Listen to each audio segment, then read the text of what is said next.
Alors, on va faire une enquête sur les clones. On nous a posé beaucoup de questions sur les clones et on voulait aller voir ce qu'il en est, qu'ils existent ou pas. Est-ce que c'est une création de notre réalité ou pas? Ou s'il y a quelque chose de plus profond en arrière de ces histoires de clones. Ça va de plus en plus loin, hein, tout ce qu'on va voir là. C'est de plus en plus subtil comme compréhension.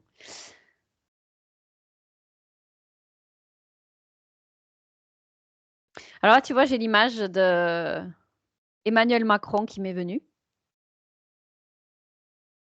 avec plusieurs avatars derrière son personnage physique. C'est un peu Ok, comme s'il pouvait choisir, tu vois.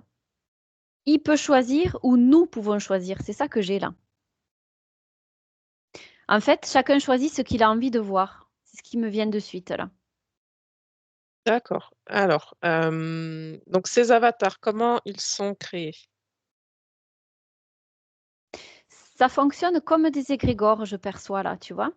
Parce que chacun, finalement, selon ce qu'il s'attend à voir comme image du président, eh bien, il va l'obtenir sur le plan subtil. Encore une fois, c'est une entrée en résonance avec la façon de percevoir de chacun, ses croyances, sa perception, son ressenti vis-à-vis du président.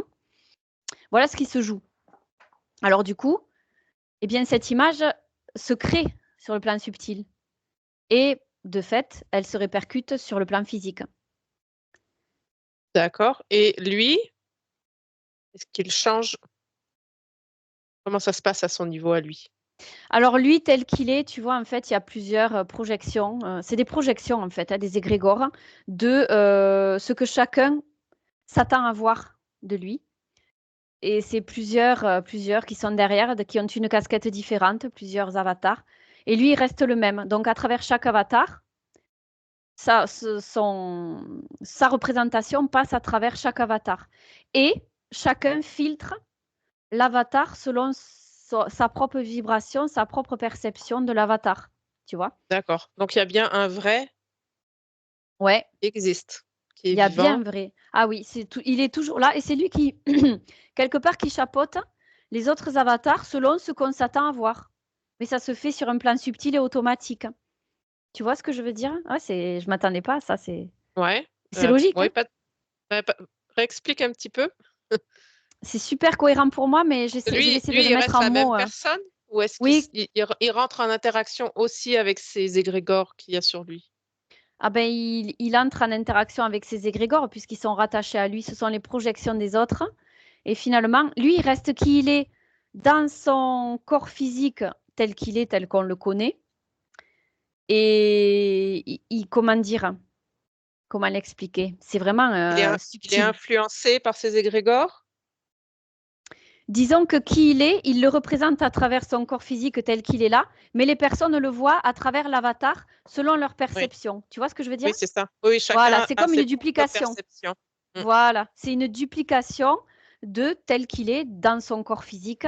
Voilà, il existe de la même façon, mais dupliqué dans les avatars que les personnes, enfin auxquelles les personnes se Oui. relient, selon comment elles le perçoivent. Les avatars, c'est juste une perception.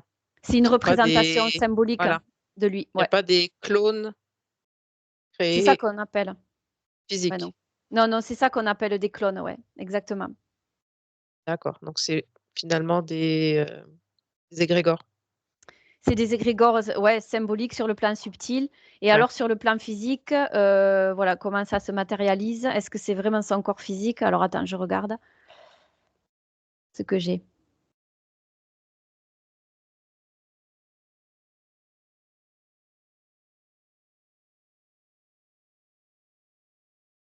Oui, ben, en fait, selon les personnes, selon l'avatar auquel se relient les personnes, d'après leur perception, ça matérialise dans le plan 3D sa présence finalement. En se reliant à Mmh. cet égrégore, tu le crées aussi dans la matière. Alors que lui, son Ouais, corps reste tel qu'il ouais, est, et tel qu'il est là, il est réel, vivant, et voilà, ça c'est plusieurs avatars, quoi. ouais. Mais ça le Ouais, crée dans la matière, si tu t'y relis, comme ce qu'on ouais, a vu sur l'enquête sur l'adénochrome, etc. d'accord. Ah oui, c'est vraiment ta perception qui va changer ce que tu vois. Ta perception le matérialise dans la matière. Ouais. Alors après, plus on va chercher à savoir comment c'est possible et plus on va chercher à savoir comment c'est possible, etc., plus on va s'engluer dans la compréhension avec un Mmh. cerveau humain, parce que ça dépasse Oui. l'entendement humain, ce qui se joue. Non, ben, j'en ai déjà assez là, je pense, pour, pour cette enquête-là. C'est Si je vrai pose plus de que questions, ça va commencer à fumer, mais juste de dire déjà que nos perceptions vont se connecter finalement à différents égrégores selon nos croyances. ouais, complètement. Mais si tu veux, pour t'éclairer un peu, plus tu vas avoir un nombre de personnes important qui va se relier à l'avatar numéro 1, par exemple, de lui, plus ça va être suffisamment puissant pour le matérialiser dans le monde matériel. Puisque si tu crois qu'il existe physiquement à cet endroit-là, sous cet avatar, sans en avoir vraiment conscience, eh bien, le fait d'envoyer la pensée, il existe physiquement là, ça se crée. C'est tout simplement ça, en fait. Ouais. Comment est-ce que lui est influencé? J'imagine qu'il doit y avoir un gros égrégore de personnes qui le détestent. Ah oui, Un, ah oui. un autre égrégore de personnes qui l'aiment, et je ne sais pas s'il y a un égrégore de personnes indifférentes ou ça ne crée pas d'égrégore. C'est une très bonne question, ça. Alors, en fait, quand tu vois, ce qu'on entend aussi sur les célébrités, bien souvent, c'est il ou elle est protégé, il est protégé par les forces de l'ombre, etc. Alors, moi, c'est pas ça Oui, qui là, ressort. ouais. Là, ce qu'on voit sur cette personne est valable pour tout le monde, hein, pour toutes les Oui, tout à fait, célébrités, les personnes exactement. suffisamment connues pour que le monde s'y intéresse. Exactement. Donc, en fait, là, encore une fois, je sors hein, de cette croyance que, voilà, ils sont victimes, c'est des pantins, etc. C'est eux qui ont créé cette réalité par leur inconscience. Donc, il n'y a pas un vilain démiurge au-dessus qui les contrôle, en train de rire de façon sarcastique. Ben non, c'est eux qui ont créé tout ça. Ils se sont reliés à toutes les basses fréquences humaines, toutes les énergies sombres, toutes les colères, les volontés de pouvoir, les Ouais. volontés de nuire à l'autre. Ils se sont reliés à tout ça par leur inconscience. Donc finalement, il y a un égrégore de personnes qui les adulent, un égrégore de personnes qui les détestent, qui souhaitent leur mort. Et du coup, la force de ces deux égrégores s'équilibre. Et c'est ce qui fait que la personne, elle est finalement quelque part dans une neutralité où on dit qu'elle est protégée. En fait, c'est des forces, des puissances qui s'équilibrent qui l'amènent à ça.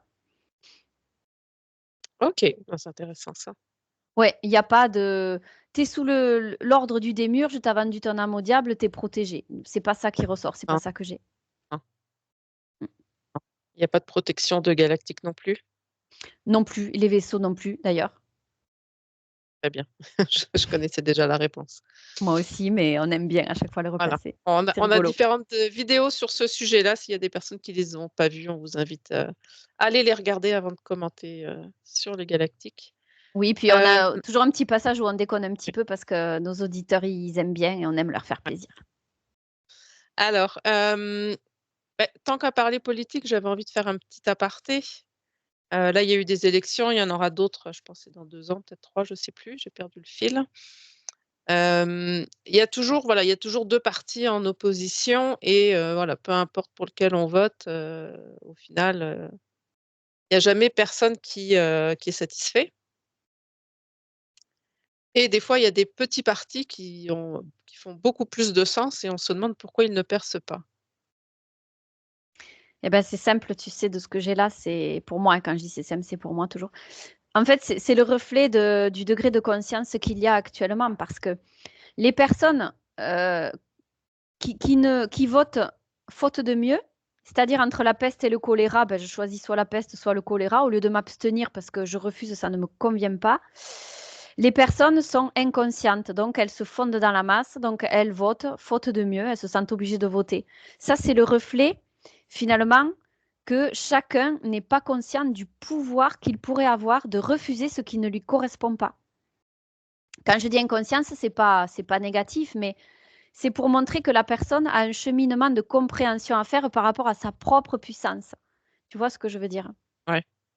Que là, en se soumettant à ce qui est déjà là, finalement, elle se pose en victime ou comment dire, elle ne manifeste pas sa vraie puissance finalement. Au lieu de dire, ben non, moi ça me correspond pas, soit je vote nul, soit je vote pas du tout. Je m'oppose à ça. Parce on entend que c'est notre devoir de citoyen de voter. Mais si ça ne nous convient pas, non, c'est pas de notre devoir de voter. On ne va pas voter pour quelque chose qui ne résonne pas avec qui nous sommes. C'est pas un devoir, ça. Attention, il faut vraiment faire attention.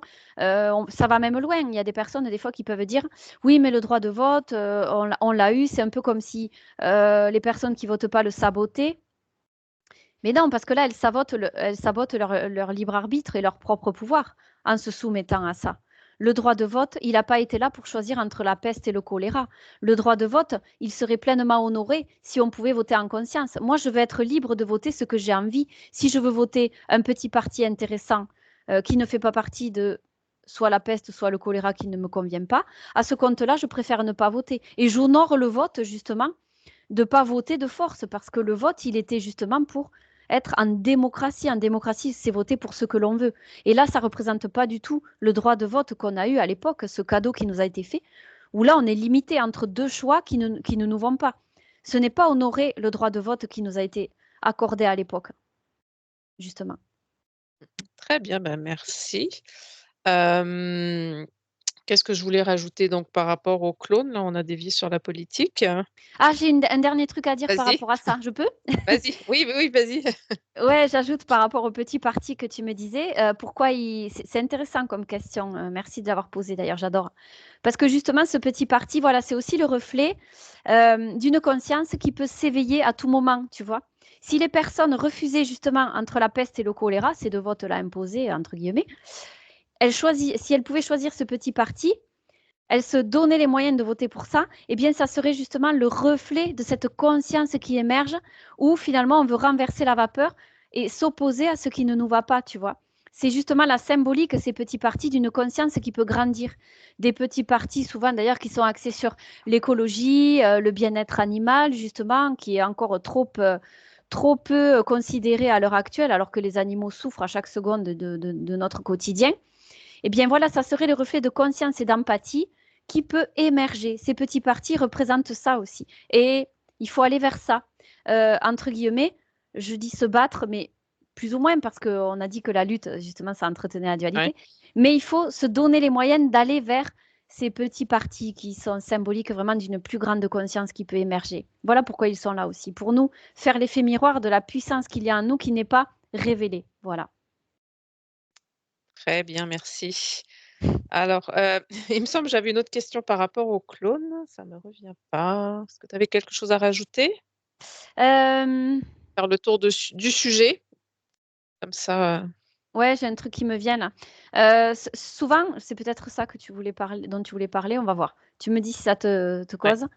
Tu sais, on parlait souvent des clones. Voilà, il a été cloné, comme s'il y avait une manipulation qui avait été faite sous le manteau, dans un laboratoire, tu vois, où l'ADN, tu le décuples, tu le dédoubles, tu le reproduis.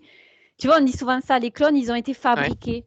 Tu vois, c'est ça, souvent qu'on entend. ouais, ouais. Eh bien, voilà, ça correspond. Pour moi, de mon point de vue, ça correspond à ce que j'ai vu tout à l'heure. Il n'y a pas eu de fabrication dans les laboratoires, encore une fois, avec les vilains Ouais. méchants qui voudraient dupliquer une personne pour nous induire en erreur, pour nous contrôler, pour nous leurrer. Enfin, c'est pas ça que j'ai, en tout cas, encore une fois, de mon côté. D'accord. Bah, ça me mène à ma question. Justement, quand on dit qu'une telle personne est morte, donc c'est son clone qu'on voit là aujourd'hui. Notamment là, il y en a Absolument. qui ont fait ce commentaire sur notre dernière vidéo. Oui, oui, tout à fait. Qu'est-ce que tu perçois? Je redirai pas le nom de la personne, Ouais. Ben, ça me met en lien avec des énergies démiurgiques finalement, où ben, tu es victime, tu es leurré, tu es en colère, tu te rebelles ou tu es soumis. Toutes les basses fréquences dans lesquelles peuvent être engluées les personnes justement qui ne sont pas, qui n'ont pas atteint ce degré de conscience où elles comprennent leur propre puissance. C'est-à-dire que, par exemple, là, en fait, si la personne, elle est morte, ben, elle est morte, quoi. Tu vois, il n'y a pas de clone remplaçant de mon point de vue, mais il ouais. y a un clone, par exemple, qui prend le rôle de, justement, ce qu'on a vu tout à l'heure, cet avatar qui prend le rôle de remplaçant de la personne qui est décédée. Ça existe, c'est aussi un égrégore qui existe. Pour autant, la personne physique, elle est là et vivante, quoi. Ouais. Ouais, c'est ça. Mm. OK, donc ça fait partie finalement des, voilà, des histoires qu'on a entendues dans les dernières années, qui étaient là pour, voilà, nous garder dans la dualité.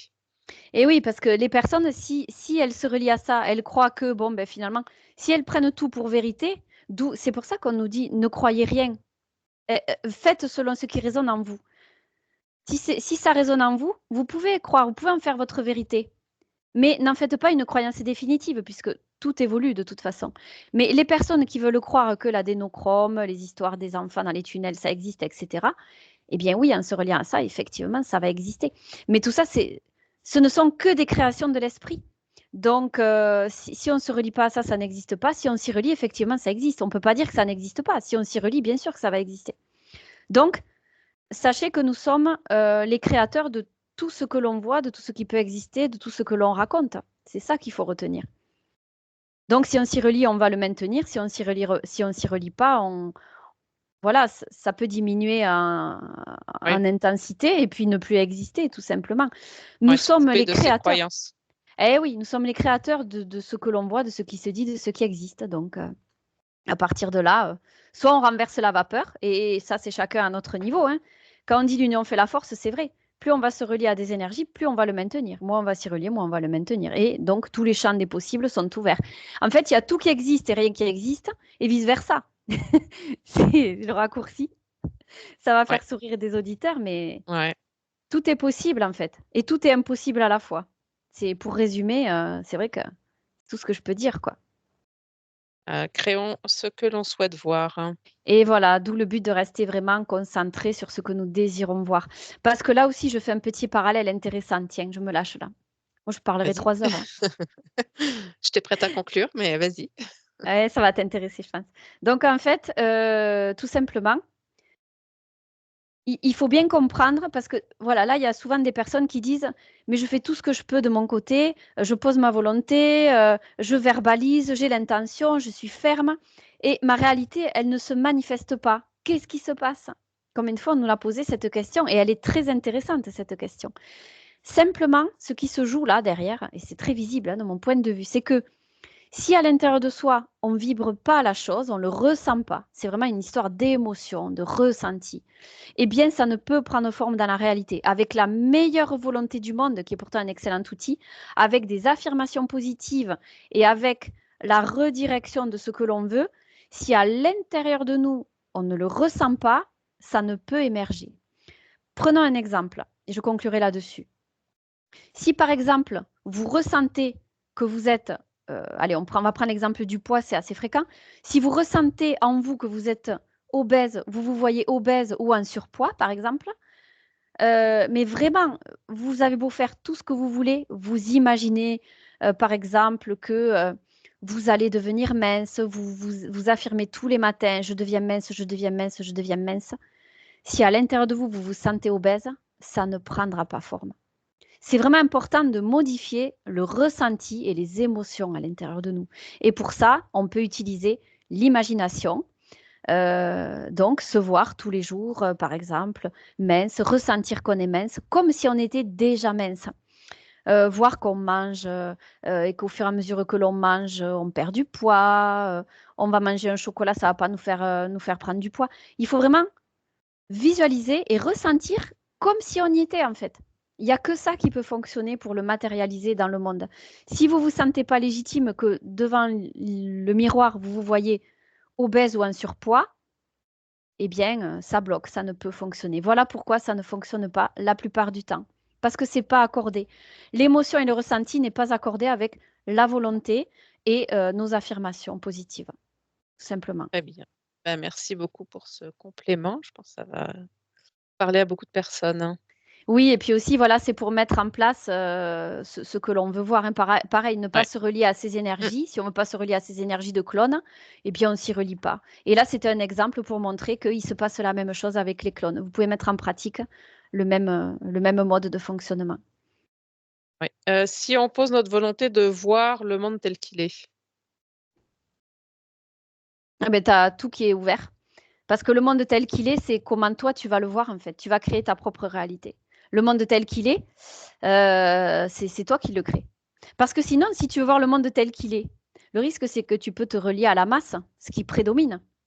Donc, c'est Ouais. par exemple tout un égrégore de personnes, la masse, qui croient que la réalité, c'est ce qu'elles voient, tu peux te relier à ça. Tu peux t'en remettre à l'extérieur, donc attention. OK. Voir le monde tel qu'il est à travers ma perception, du point de vue de mon propre intérieur à moi, sans me relier à la masse. Tu peux poser ça comme intention, voir le monde tel D'accord. qu'il est, mais vraiment ajusté à ce que tu es toi et à ta perception, à ta fréquence à toi, tu vois?